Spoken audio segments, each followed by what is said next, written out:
Namaskar. Hello and welcome to P Guru's channel. I'm your host Sri Iyer. Slight delay in start because of minor technical difficulties. Now everything is sorted out. Let's welcome Utsav Chakrabarti. Utsav, namaskar and welcome to P Guru's channel. How are you?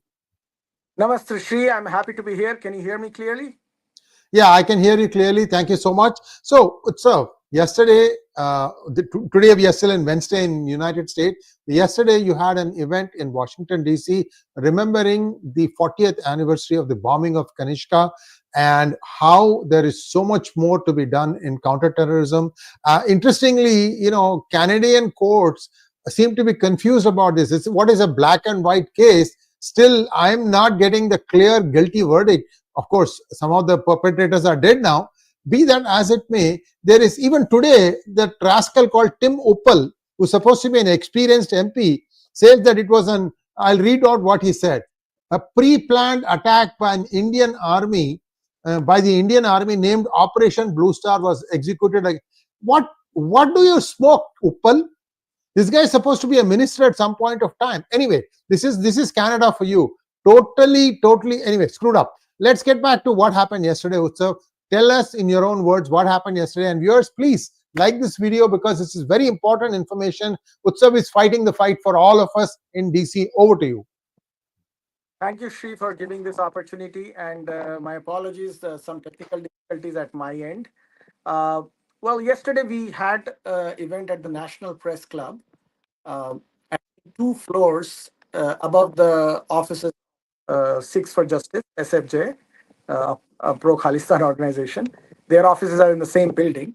But the National Club, we had a big event, to put it that way, on commemorating the 40th year since the tragedy of Kanishka happened, and our goal was to kind of share, first of all, the world about years ago. It's already 2025, 40 years have passed. It was the largest air disaster in human history up to that point. And as most of our viewers may be knowing, there were two bombs that were exploded. One on Air India flight that was going from Canada to India, and in which more than 329 people were killed. And the second one, which was meant for another Air India flight going from Japan to India, which exploded on the ground in the hands of few baggage handlers in Tokyo, and that led to the murder of two Japanese. Uh, so this particular incident, uh, 9 remained the largest terror attack in. And fortunately, most of the world has forgotten about it. Many in India have forgotten. And this event was aimed at, first of all, remembering the victims. And we had testimonies from many of the family members. We had an individual named Sanjay Lazar, who is traveling in the US, who lost family, his parents, his sister. He was the only one left. He was orphaned at the age of 16 in this attack. So now he's a successful business person in India. He has taken it upon himself to travel around the world to educate people on this immensely tragic event. But what is even more tragic is the fact that it took Canadians, the government of Canada, 20 years to recognize this as a Canadian tragedy. On the day this event happened in 1985, the then Canadian Prime Minister called up the Indian Prime Minister Rajiv Gandhi and said, "I'm very sorry for the loss India suffered." Uh, Even though 267 out of the 329 people were Canadian citizens. So that's basically the tragedy in this whole thing. And This what was Pierre Trudeau, father of Justin Trudeau, wasn't he? no, his name was Mulroney or Oh, Mulrooney. Okay. I didn't pronounce it right, but so he was the one who called the Indian Prime Minister Rajiv Gandhi at that time. But this event was very fascinating because both Sanjay Lazar, who came from India, who's the orphan of this tragedy, as well as Puneet Singh Sahani, who is a scholar on Sikhi, as well as a very good researcher on Khalistani issues, he came in from New York, and this event they spoke in detail about it. And Hindu Action, our website, our YouTube link has the full video. But I wanted to share it with your audience, and thanks for having me talk about it. Yeah, yeah, yeah. And we have the video. We will be putting them out, viewers, in the next few days. To look out for it. Utsav, wasn't Terry Millerski also there? Yes. So Terry could not be there in person because he had a health issue and he had to be traveling for an appointment. But he spoke on YouTube, and he gave us a YouTube video, which he spoke in detail for quite a bit of time, for 12 or 15 minutes. And for those of our viewers who don't know Terry, Terry was the face of Canadian Broadcasting Corporation for a really long time, and he took it upon himself to unravel the tragedy and the perpetrators, the terrorists, Khalistani terrorists who were behind. He has since then faced tremendous death threats, legal cases, you name it. And he spoke in detail about it in this conversation we had yesterday at the National Press Club. So we're going to try and get that conversation also, viewers. So all these things will be happening the next few days. So stay tuned for that. But Utsav, the Khalistanis have got or claim to have got the California Senate also to voted for this new thing where they are trying to prevent properties of Khalistanis being confiscated in India. I don't think the Indian government cares two hoots, even if California passes the law, even if United States passes the law. I don't think Modi is in a listening mood right now. And I don't think anybody else who becomes the prime minister is going to listen to it. So these people are just muckraking, in my opinion. They have also, I think, complained about Hindu American Foundation to DOJ. They are hoping that their inside person, we both know who it is. Her name starts with H. You all know who I'm talking about. Rascal of the highest order. Why I say that is because this person used to spew venom over Hindus the moment this person got appointed in the Trump administration, including her minions. Everybody's Twitter handles were sanitized. Leopards can't change their spots. We know you. Okay. So anyway, this is my observation. The thing is, now with fentanyl completely stopped on the Mexican border, I think these people have a huge funding problem. I don't know when Trump is going to turn his gaze on these Khalistani thugs. In fact, another interesting thing that's happening, the state of British Columbia, of which Vancouver is a part, is actually mulling seceding from Canada, and they want to leave Vancouver out of this whole thing. Just imagine, the neighboring state Alberta wants to secede, Alberta's neighbor Saskatchewan wants to secede, and British Columbia minus Vancouver, they all want to secede and they want to join United States. Correct. Viewers, Bhavishwani from me. Okay, this is already in the works, because they feel that all their resources are being used in the East and they get nothing in return. So a lot of things happening in Canada. Don't go by the verdict. Also, Jagmeet Singh lost this time, right? He didn't just lose; he lost his face. I think the average Canadian is tired of this whole Khalistan business, and there is a joke I read on Twitter all the time that the Khalistanis don't need to create. They don't need Khalistan in the Indian subcontinent. They already have Khalistan in Canada, so they actually achieved what they wanted. So people are really disgusted with what's going on in Vancouver of the people of British Columbia. I mean, that's a huge province, viewers. British Columbia is just like a dot on the whole thing. There's also a city called Victoria. I don't know which way Victoria is leaning. Have you seen Butchart Gardens? I've been there. It's a beautiful city, Victoria. Go ahead. no, but the bigger issue though that needs our audience needs to know, and our American communities need to know, is that this Khalistan issue is an extension of Pakistan's war around the world and its support for terror movements around the world. In fact, Khalistan movement is directly connected at the hip to the radical Islamist movement. If you notice the narratives that were emerging from the Khalistanis during the Operation Sindoor as well as the tragedy that happened in Pahalgam. Before that, it was very clear that they were operating with the instructions and the blessings of their original godfathers, which is Pakistan and the K2 movement.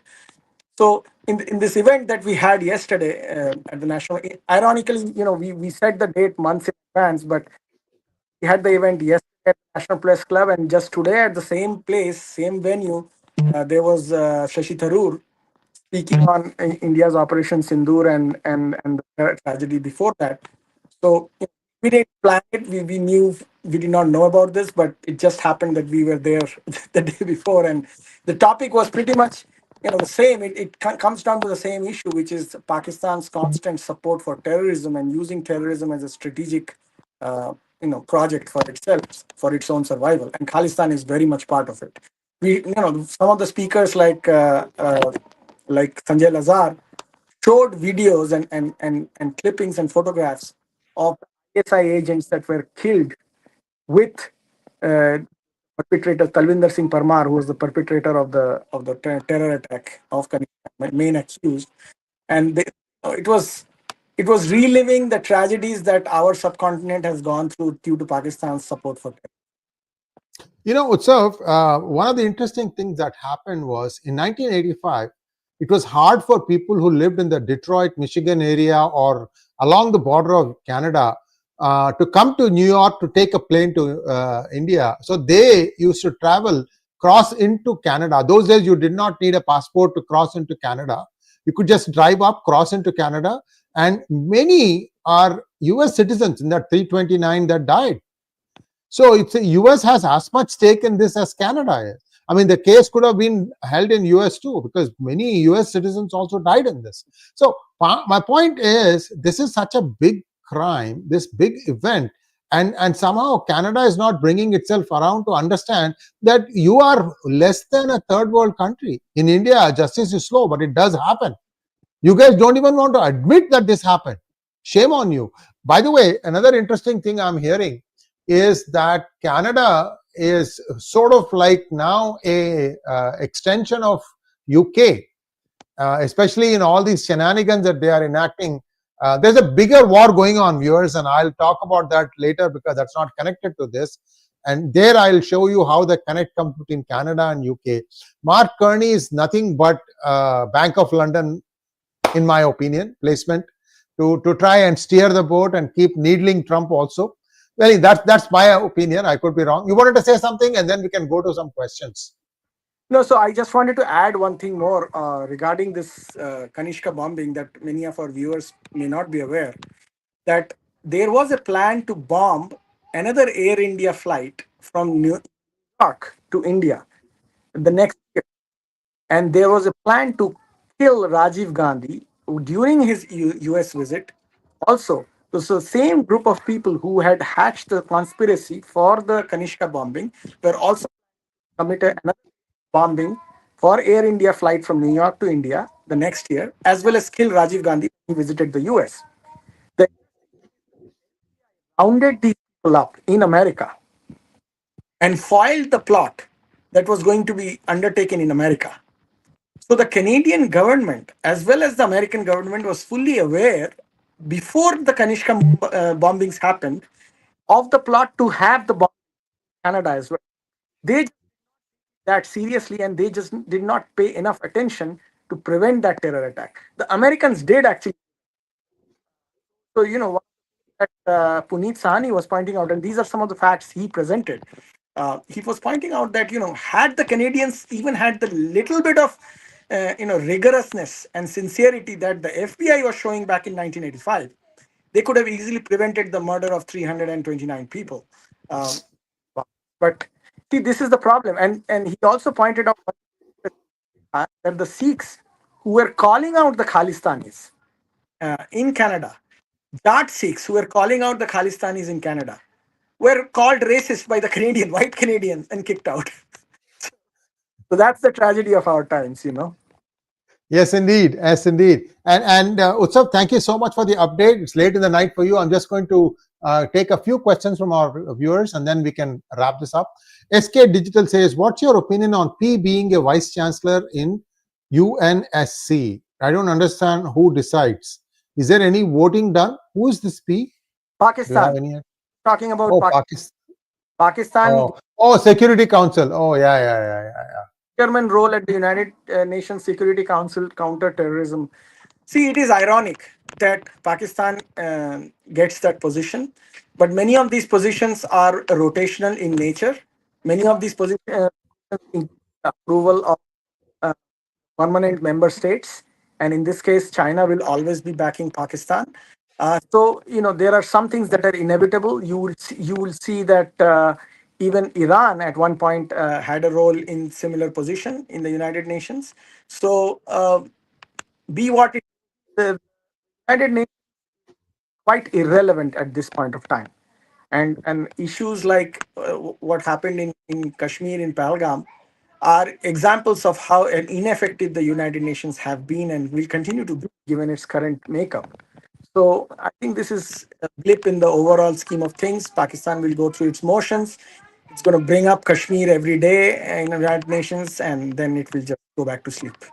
I think that that's what it. Okay, so next question.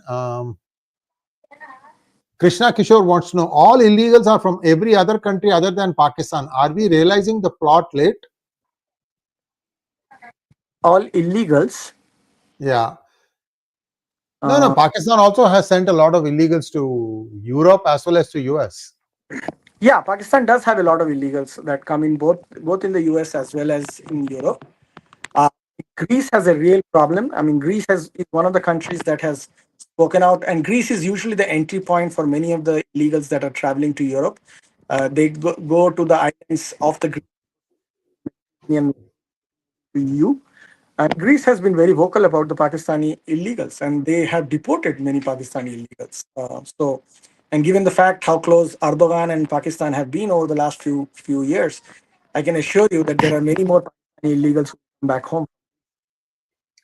Interestingly, last parting thought here, viewers, about the person who was flying J-10 that crashed during the 5-day, 4-day conflict.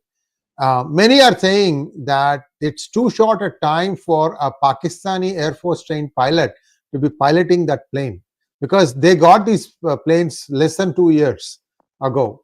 And you need to really master the plane. You will not be able to do it unless you have spent very fair number of hours. So one is wondering what the nationality of the person who flew that plane was. Stay tuned. This will also come out, because right now India is sparing China the blushes. India has only acted officially against Turkey because they have evidence that Turkey was in some of the command centers, Turkiya personnel. Basically, Turkey was also fighting alongside Pakistan. Proof that China also was doing that is still forthcoming. Although, one proof that has emerged is that in the ops center, the Chinese ambassador was sitting and watching the whole thing go down spectacularly on May 9th and May 10th. This much we know. Interesting, very interesting. All the things that come out, and it will be even more fascinating to see all the things that don't come out. But one thing I can assure you that, and this is I spoke previously in another interview, that it takes Pakistan about 6 to 7 years or maximum 8 years to come out with the truth. It took Pakistan about the same amount of time to admit that everything in Kargil was their doing. They were the ones getting their behinds handed to them. They were the ones going around begging for Bill Clinton's support and so on and so forth. So wait for 6 years. You will get the whole story, and it will be quite embarrassing for Pakistan. Let me tell you that. Yes, indeed. Thank you so much, Utsav. And viewers, come back at 7:30 p.m. Indian Standard Time. We have some breaking news from Shida Chitiala about what transpired in today's phone conversation between Putin and Trump. Some very, very new revelations are going to shock you. Thank you once again, Utsav, and we hope to see you soon. Namaskar. Thank you, Shri, and thank you for having me.